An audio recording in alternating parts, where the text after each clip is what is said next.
الحمد لله خالق الوجود من العدم وجاعل النور من الظلم ومخرج الصبر من الألم فملقي التوبة على الندم فنشكره على المصائب كما نشكره على النعم ونصلي على رسوله الأكرم ذي الشرف الأشم والنور الأتم والكتاب المحكم وكمال النبيين والخاتم سيد ولد آدم الذي بشر به عيسى بن مريم ودعا لبعثته إبراهيم عليه السلام حين كان يرفع قواعد بيت الله المحرم فصلى الله عليه وسلم وعلى أتباعه خير الأمم الذين بارك الله بهم كافة الناس العرب منهم والعجم فالحمد لله الذي لم يتخذ ولدا ولم يكن له شريك في الملك ولم يكن له ولي من الذل وكبره تكبيرا والحمد لله الذي أنزل على عبده الكتاب ولم يجعل له عوجا والحمد لله الذي نحمده ونستعينه ونستغفره ونؤمن به ونتوكل عليه ونعوذ بالله من شرور أنفسنا ومن سيئات أعمالنا من يهده الله فلا مضل له ومن يضلله فلا هادي له ونشهد أن لا إله إلا الله وحده لا شريك له ونشهد أن محمدًا عبد الله ورسوله أرسله الله تعالى بالهدى ودين الحق ليظهره على الدين كله وكفى بالله شهيدا فصلى الله عليه وسلم تسليما كثيرا كثيرا أما بعد فإن أصدق الحديث كتاب الله وخير الهدي هدي محمد صلى الله عليه وسلم وإن شر الأمور محدثاتها وإن كل محدثة بدعة وكل بدعة ضلالة وكل ضلالة في النار قال الله عز وجل في كتابه الكريم بعد أن أقول أعوذ بالله من الشيطان الرجيم إذ قال ربك للملائكة إني خالق بشرا من طين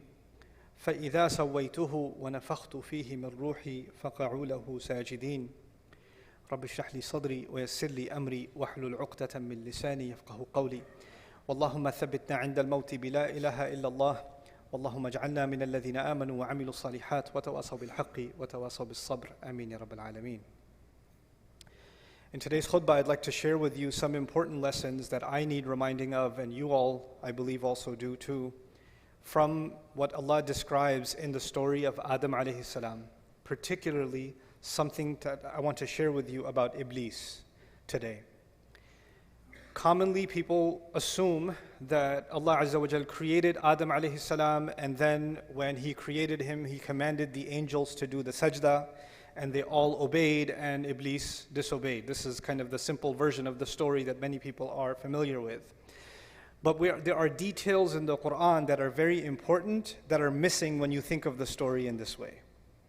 Allah Azza wa Jal first announces to all of the angels, and we understand that it includes at that time Iblis among them in this announcement, Inni khaliqun basharan min teen. I am about to create a human being from dirt or from clay.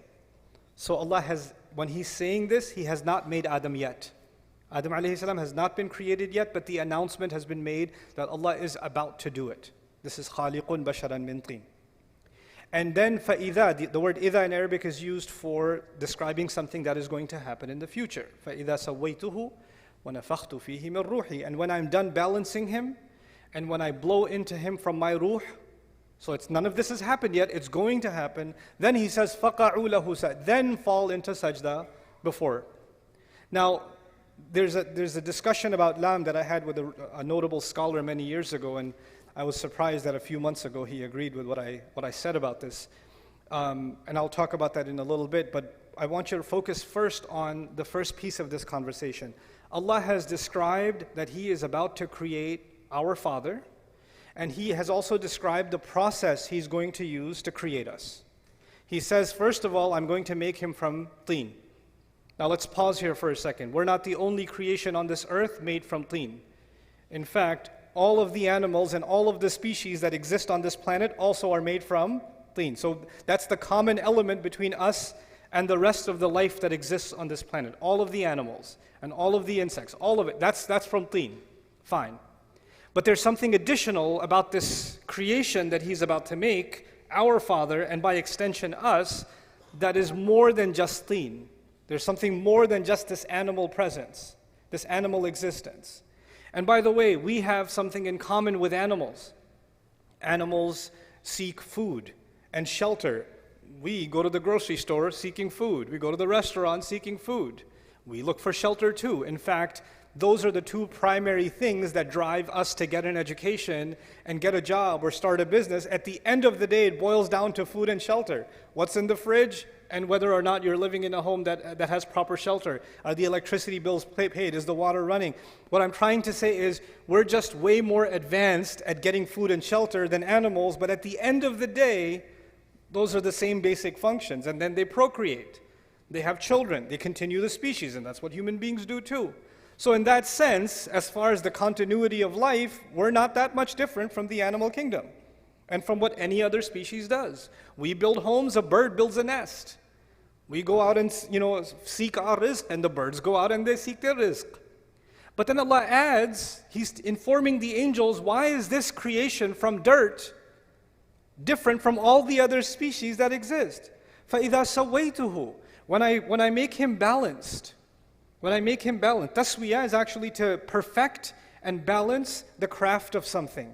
So for example, if somebody's designing, or welding metal, they kind of make sure that the metal is welded completely even, and they have tools to make sure that it's completely straight. That's called taswiyah. So Allah says that there's a level of balance and perfection that is going to be added to this creature that doesn't exist in other creatures. But in one sense, other species physically have way more balance than we do. Monkeys can hang on one arm. They have pretty good balance. Birds have amazing reflexes, right? So this is talking more than just our ability to stand up on 2 feet. Allah is telling us that human beings will have an ability to balance opposing things. They're going to have the ability, for example, to balance their individual needs with the needs of their family. They're going to balance their personal responsibilities with social responsibilities. They're going to balance their rights and their responsibilities. They're going to balance, our entire life is actually going to amount to balance. And in fact, today, now, there's a multi-million-dollar industry that, teaches, successful people, business people, executives, they attend these work-life balance seminars, right, to achieve balance. And Allah says that human beings have the potential, this human being will have the potential to live a life that is evened out, that's balanced. As one of the great qualities of the human being that Allah describes, that's going to make him amazing. So first, he's made like every other animal, but then he's got this remarkable ability to balance things. And then he says, on top of all of that, وَنَفَخْتُ فِيهِ مِنْ رُوحِي. By the way, one aspect of balance before I go further is he says, the balance is actually between our impulses, our emotions, and our thought process. So let me explain what that means. When a hungry dog sees something, it goes and it bites it. It doesn't think about the consequences. There's the emotion and then there's the action. That's it. But human beings, they can look at something and say, no, that's illegal. No, that's haram. No, their mind comes in at work. They think about the consequences. You're getting late for work. There's a red light, right? You have the ability to balance your emotion, your need, your desire to get to work early, but your need to abide by the law and stop at the red light. We're able to balance our thoughts and our emotions. Unlike other species, when they have an emotion, they have an impulse, they jump on it. They react. But we can think about the consequences. We can think about the long term. We can hold ourselves back. That's actually one of the great names of our intellect in the Quran is Al-Hijr and An-Nuha. These are words that are used to describe our intellect, and Al-Hijr means a boulder, a rock, because a rock is a barrier to moving forward. And An-Nuha is prevention, because our mind prevents us from doing stupid things.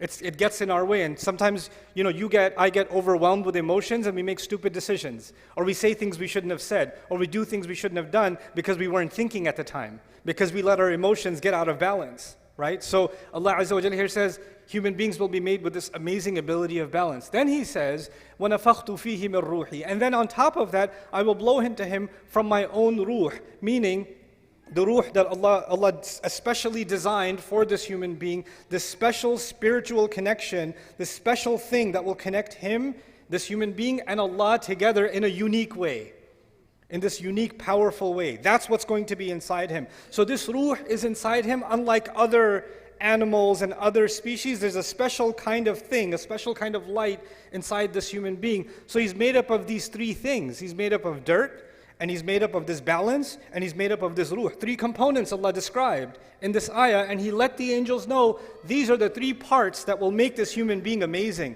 And when these three things come together, then فَقَعُوا لَهُ سَاجِدِينَ, then fall into sajda. So when you study sajda in the Quran, you learn something. If you just scan the entire Quran and look at where Allah talks about sajda. Allah talks about sajda when something incredible happens. Allah talks about sajda when a miracle happens. When the sorcerers, the magicians, saw the staff of Musa turn into a snake, a giant snake, and eat whatever ma ya'fikun, whatever they had made up, they couldn't help themselves. They fell into sajda. When Christian people came to visit Rasulullah sallallahu alaihi wasallam, and they heard the Quran, تَرَى أَعْيُنَهُمْ تَفِيضُ مِنَ الدَّمْعِ, you're going to see their eyes start rolling with tears. يَخِرُّونَ لِلْأَذْقَانِ سُجَّدًا, they fall on their faces in sajda because they're so overwhelmed by the miracle of the Quran. There's even an incident in the seerah of the Prophet ﷺ where when the ayah, the kuffar were listening. The kuffar, they don't even believe in the Quran. They were listening. فَأَنذَرْتُكُمْ صَاعِقَةً مثل صاعقة عاد وثمود. When the ayah came, I warn you of a thunderbolt like the one that came to Ad and Thamud. They fell into sajda. They couldn't even help themselves. They fell into sajda. The Quran is describing over and over again when something overwhelming happens, something incredible happens that Allah does, that only Allah could do, that a human being feels so powerful, it's like their knees buckle and their pride disappears, and this thing that carries our pride falls on the face. In every culture, historically, this is the place of pride. This is why the king wears the crown here, not on the wrist. Nowadays, the status symbol is an expensive watch, or so that's on the wrist, right? But historically, what is the show of pride in every culture is what goes on the head, right? The turban goes on the head, the crown goes on the head, you know? This is the show of where you stand. There are countries in the world today where they have certain kinds of headgear. Only the locals can wear that. If you wear that, you get in trouble. You can wear a different color. You can't wear, that's their color. That's the elite class, you know? This is our pride. This is our sense of position in society. And you know what? All of that disappears when you recognize the power of Allah. You're overwhelmed by that, you just fall into sajda. That's what the Quran describes over and over again. And Allah is making a claim here to all of the angels. And the angels, it's important to note, the angels don't just see the seen. The angels are creatures of the unseen. So what is invisible to us, like the arsh of Allah, what is invisible to us like the jinn, what is invisible to us like the secrets of the skies. Many of them, the angels, they travel through the skies. So we can be amazed by a mountain or an ocean or a waterfall, the seen world. That amazes us. When somebody studies the universe and looks through an electron microscope, they can be amazed by the vastness of the seen universe. Can you imagine? Add to the seen universe those that have seen the unseen also. How much more amazed by what Allah does are they? And then on top of that, they get to communicate directly with Allah. Allah talks directly to the angels. They're not like us. They have direct back and forth communication with Allah. And Allah is telling them that this creature is so incredible. Of all the vast universe that He created, of all the things that He put in this remarkable seen and unseen kaun, He says this one thing is so powerful that every last one of you should be overwhelmed at what Allah has done when He created Adam. That you should fall into sajda. You should just be like in awe of this incredible miracle of Allah that deserves that all of the angels of Allah, فَسَجَدَ الْمَلَائِكَ كُلُّهُمْ أَجْمَعُونَ, all of them, all together fell into sajda. The thing is, when the staff of Musa alayhi salam incident happened, a few magicians fell into sajda. When a few people heard the Quran, a few, the disbelievers fell into sajda, or some Christians fell into sajda. You find some fall into sajda. And you find in this one incident, every angel that Allah ever created is commanded to fall into sajda. How big of a miracle, how big of a deal is the creation of Adam alayhi salam? How powerful is this creation? When you contemplate that, and again, Adam has not been created yet. This is just the announcement. Why should you be so amazed? What deserves this sajda? What warrants it? Why should they fall on their faces? Well, it's because of these three things. إِنِّي خَالِقٌ بَشَرًا مِّن طِينٍ فَإِذَا سَوَّيْتُهُ وَنَفَخْتُ فِيهِ مِنْ رُوحِي. Then الفاء السببية, therefore or thereafter fall into sajda. The fa could be sababiyya too. Thus you will fall into sajda before him. So now this announcement is made. And Iblis, we know, heard this announcement also. And if Iblis heard this announcement, he also knows that Adam is made up of three things. I keep saying three things so it sticks in your head. Three things, three things, three things.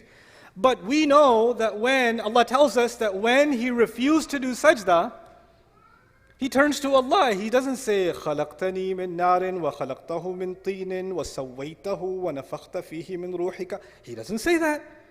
He says, you made me from fire, you made him from dirt.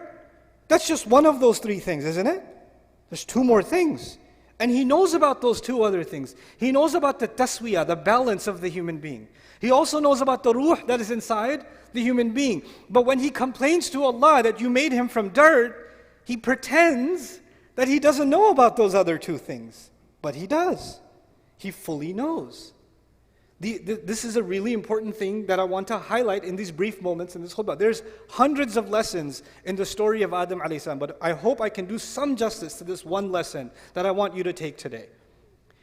And that is that when he denies these other two things, he knows that if he acknowledges those two things, then he has to acknowledge how incredible the human being actually is. But if he only acknowledges the dirt, if he only acknowledges the mud, then what's the difference between Adam and a horse? What's the difference between Adam and a cow and a monkey? They eat, he eats. They get shelter, they get shelter. They have kids, he has kids. He's just an evolved animal. That's all. Okay, so he can stand on his 2 feet. Big deal. What's the big deal? He's just an evolved species. There's nothing more to him. There's nothing more to him. So he deliberately denies two components of our existence out of the three.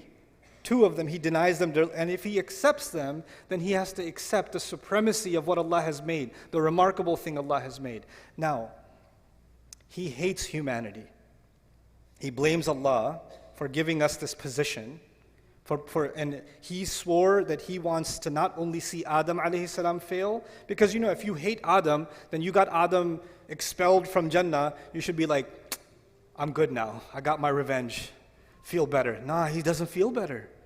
He's like, now I'm going to get his kids, and now I'm going to get his family, and now I'm going to get their kids, and their kids. And he keeps ruining human beings time and time and time and time again, and the rage of his fury doesn't go away. He doesn't feel any better after getting revenge or destroying. He doesn't feel any better. So the thing is, how does he destroy human beings? He does many things to destroy us, but one of the most important things he does, which is actually, now I get to talk about the topic of my khutbah today. One of the things that we learn from this passage and these ayat of the Quran is that Iblis did not want the human being to be acknowledged as something worthy. And his greatest success, one of his greatest successes, if he can convince you and me that in fact you're not worthy. Self-worth, valuing yourself, respecting yourself as a human being is actually one of the great crises in the world today. People in the world of sociology, people in the world of psychology, people in families across the world are facing a crisis of people who don't see any worth in themselves. Oh, I used to have a job, but I'm retired now. Nobody cares about my opinion. I'm worthless. I just sit home all day. My son has a job. My daughters are gone away to college, and I'm just useless here. I'm just a burden on everyone. There's an old man sitting in his home thinking he's completely worthless. All I can do is just go to the masjid and come back, but I live with this worthlessness inside me. It's just better if I just die. These are the thoughts he has inside. He doesn't say it. Sometimes he even says it. He lives with this worthlessness. A young man lives with worthlessness. He says, my brother graduated, my cousin got a job, everybody else is doing better, this one already got married, look at me, I've got nothing. I didn't accomplish any of those things. Oh, I wasted so many years. I should have done this, I should have done that. Everybody tells me I'm a loser, I must be a loser. What does Iblis want to do? He wants to get people to say things around you in your life. They'll say things to you that make you feel worthless. They don't even realize they're doing it. They don't even realize it. But they're having this effect on you when you start thinking, yeah, maybe I am worthless. Maybe I'm not that big of a deal. I'm a nobody. I'm a nobody. And you know what that does? Once you develop low self-esteem, you don't value yourself, then you're always thinking the only way I will be valued is if somebody else values me. If somebody else approves, then I have value. So I'm gonna take a picture of myself. I'm gonna make sure I change all the filters enough times, and then I'm gonna post it online, and I'm gonna wait for somebody to do this, or somebody to put one of these, or at least a mashallah or something. Give me something, because if somebody gives me, I have some value.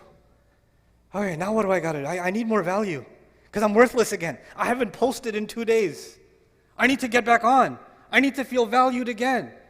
When you don't have enough value for yourself, you're always looking for value from where? Somewhere else. Someone else.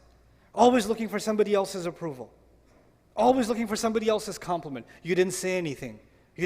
What do you think? What do you think I should do? What do you think of this? What do you think of that? Constantly asking for somebody else's opinion. Because without it, you're worthless.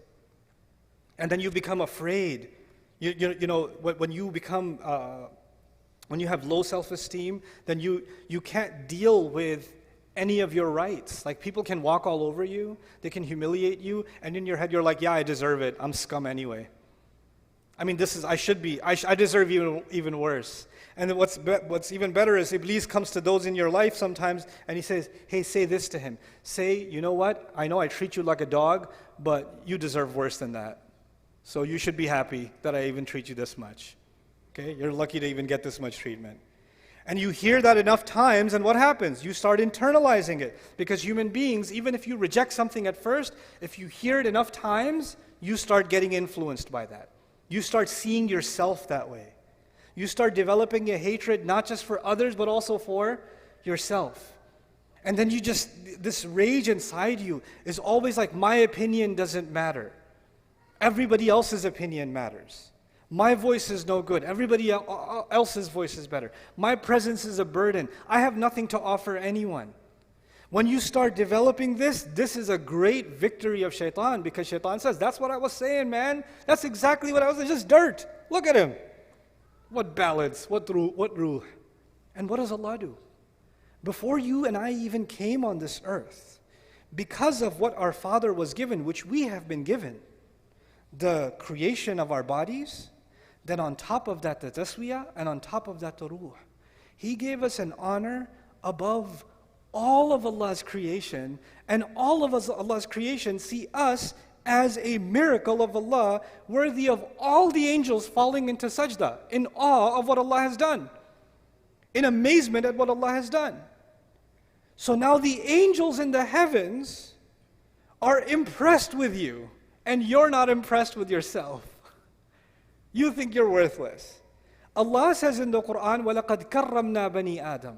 We honored the children of Adam. We honored the children of Adam. You know what this ayah teaches me? It teaches me I don't have to look for validation from anybody else. I can look for, did I do a good job or not? I should check. Did the food come out? You shouldn't take this lesson and say, you know what? I don't need anybody else's opinion. Now, I'm going to go home and pour all the salt into the food and then cook it and say, how does it taste? Well, I don't care about your opinion because Allah has honored me. That's not what I'm saying. That's not what I'm saying at all. We do need to get correction from each other. And by the way, when you value yourself, then being criticized is not humiliation. When you truly honor yourself, when you truly realize your worthiness, then you realize that if someone is criticizing me and saying, hey, you said this incorrectly, or you need to improve this, or this could be better, then they're doing me a favor to help me improve. I don't feel like I'm being insulted, because when you have really low self-worth, then criticism feels like you're being pushed even lower down. But that feeling goes away once you have value for yourself. Once you recognize Allah has given me value. Then you start seeing correction or criticism as an opportunity to grow. It's not humiliating anymore. But this is one side of the equation. that we value ourselves. But Iblis, he's got multiple tactics. And I talked about balance in the beginning. One of the things Allah gave us is balance. Nowadays, because people are no longer, the majority of the world is no longer interested in educating itself through books or reading or long study. In fact, if a video is more than 30 seconds, move on. And then they say, you know what they call that? I've been doing a lot of research. No, you haven't. You've been swiping TikTok. That's not called research. But I've been doing a lot of research into psychology. No, you haven't. A 3-minute YouTube video was not research into psychology. You haven't studied anything. Right, but we've become accustomed to quick sound bites, quick kinds of education. And as a result of that, we want quick validation. And one of the things that's happened in a lot of this social media environment is one subject that keeps coming up is self-love, self-worth, self-esteem, which is what I'm talking about too, but you can take that too far. You're amazing. You're the best. Believe in yourself. You. Nafsuk. And you're like, yes, nafsi. And you become like obsessed with, yeah, I'm awesome. I'm amazing. And then some parents do this to their kids. You're the best. You're the best ever. You're the princess. The little 4-year-old girl. You're my princess. Everybody else is ugly. You're the prettiest. You're the best. And this little girl turns into a monster. She goes at school and she goes, the princess is here. Kiss the ring. Like she develops this like inflated sense of self. Our worthiness before Allah is something that should make us humble. Allah gave me such a high position, I better put that to work. I want to give you this by analogy. Imagine somebody gave you didn't believe in yourself, you don't think you're that good, but you applied for a job anyway, right? You applied, they're like, I'm pretty sure they're not going to hire me. You get a call back and they want to give you the executive position, way higher. And from what you know of yourself, you're like, I'm so not qualified for this. But you get put in that position anyway. Now once you get put in that position, I want you to think about, and I want myself to think about, what's going on in my head inside? Am I thinking, yep, the boss is here. Watch out. That's my chair. Or are you thinking, I have been given such a high position, I better live up to this. I better up my game. I better learn more. I better become more adaptive. I better, honor this role that I've been given so I can actually prove my worthiness. So the honor was given to you first, even before you got a chance to prove yourself. The healthy attitude would be, I need to live up to this. Like it or not, now I'm here, I better step up. You understand? On the flip side is someone who gets that position without having earned it and then says, you know what else is there to do? I already got this position. Now I can look down at everybody else who doesn't have this position. Fake it till you make it, right? That's not how this works. This is actually the reality of arrogance. So on the one hand, we value ourselves, but what we actually are supposed to value is the potential that Allah gave us. We're supposed to value the ability to make the effort that Allah gave us, not the things that Allah gave us. The things that Allah gave us, He can give to anybody else. And these things will come and they will go. But the only thing of value before Allah and before ourselves should actually be just our efforts. وَأَن لَيْسَ لِلْإِنسَانِ إِلَّا مَا سَعَى. Human beings will have nothing of worth on Judgment Day except the efforts that they made. That's it. That's all that's going to matter. So what's this balance between confidence and humility that has to be struck? Because too much self-worth will turn into arrogance. And too much humility, then you start thinking, I'm nothing, I'm nobody. I'll give you an example of this that I saw in the Islamic space. I was at a university many years ago. There were almost no Muslims in the university. 5 or 6 young men that are Muslim students in the university, right? And there's no masjid for like 100 miles. So they've got to make Jumu'ah by themselves, these 5 young guys, right? And one of them is a Hifdz Quran. So obviously it falls on him to kind of prepare something, learn a little bit, to be able to give the khutbah and to lead the prayer. And he won't do it. He won't do it. And then you go to him and say, hey, why won't you give the khutbah? Akhi, I am nothing. I'm just a faqir. I know I'm my worthlessness before Allah. How can I stand on the minbar of Rasulullah sallallahu alaihi wasallam? Because I know that I'm not even worth the dirt of the feet of the ulama that are here. And he starts giving you this whole humility talk about how, no, I'm nothing, I'm worthless, I'm useless. And I tell him, I know you're useless, but still, the thing is, if you don't do it, this guy is going to lead the prayer in English. He's going to say, oh, God is great. And then that's what he's going to. So you know what? You kind of have to step up, bro. You got to step up. You've been put in a certain position. This is not about arrogance. You're confusing the need for confidence with arrogance. This is a time to show confidence. But too much confidence, now if you imagine he starts giving the khutbah, but then there's somebody else that comes along and says, hey, this week we have a scholar. Oh, why is he taking my spot? I like my spot. Why you got to take my spot for? Can't you give him like Saturday khutbah or something? I don't know. Is there an alternative? Because I'm kind of used to having the main stage, right? So now there's arrogance. So there's this balance between confidence and humility that has to be struck. And that's what Allah Azza wa Jal defined as one of the most amazing qualities that human beings have, that Allah gave inside of us. There's this spiritual and there's this material. There's this confidence and there's this humility, and they both coexist. There's taswiyah all the time. And it's remarkable, right, that on the one hand Allah mentioned dirt, and on the other hand Allah mentioned the ruh, the two opposites, and in between them He mentioned balance. فَإِذَا سَوَيْتُهُ وَنَفَخْتُ فِيهِ مِنْ رُوحِي. SubhanAllah. Like our entire life is supposed to be a struggle to find that balance, to find that real worth in ourselves, so we're not looking for it in other people, we're not looking for it in things, we're not looking for it in posts, or engagement, or followers. We're not looking for worth in the clothes we're wearing.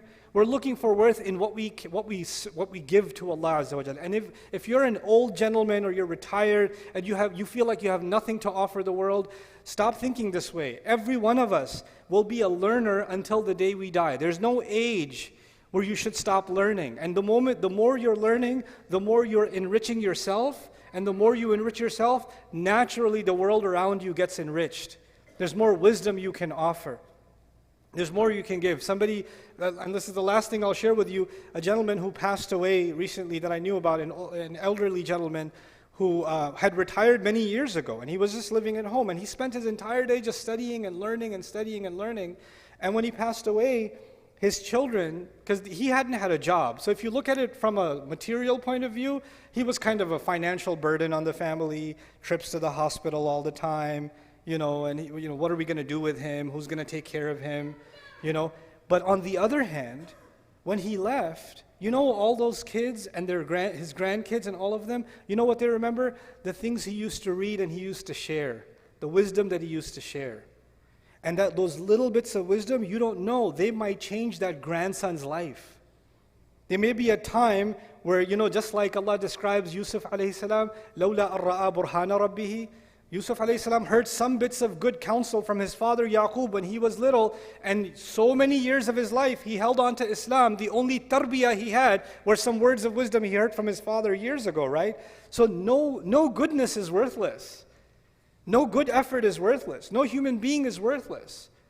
Find value in yourself that Allah has already given you. May Allah Azza wa Jal allow us to value ourselves, see our worth, and not allow shaitan to make me and you see ourselves as someone worthless or unworthy or someone who should be stepped on or should be punished. We should stop doing that self-hatred, and may Allah allow that self-value never to turn into arrogance. Barakallahu li wa lakum fil Qur'an al-Hakim wa nafa'ani wa iyyakum bil ayati wa dhikr al-Hakim. الحمد لله وكفى والصلاة والسلام على عباده الذين اصطفى خصوصا على أفضلهم وخاتم النبيين محمد الأمين وعلى آله وصحبه أجمعين. قال الله عز وجل في كتابه الكريم بعد أن أقول أعوذ بالله من الشيطان الرجيم إن الله وملائكته يصلون على النبي يا أيها الذين آمنوا عليه وسلموا تسليما. اللهم صل على محمد وعلى آل محمد كما صليت على إبراهيم وعلى آل إبراهيم في العالمين إنك حميد مجيد. اللهم بارك على محمد وعلى آل محمد كما باركت على إبراهيم وعلى آل إبراهيم في العالمين إنك حميد مجيد. عباد الله رحمكم الله، اتقوا الله، إن الله يأمر بالعدل والإحسان وإيتاء ذي القربى وينهى عن الفحشاء والمنكر ولذكر الله أكبر والله يعلم ما تصنعون. أقم الصلاة إن الصلاة كانت على المؤمنين كتابا موقوتا.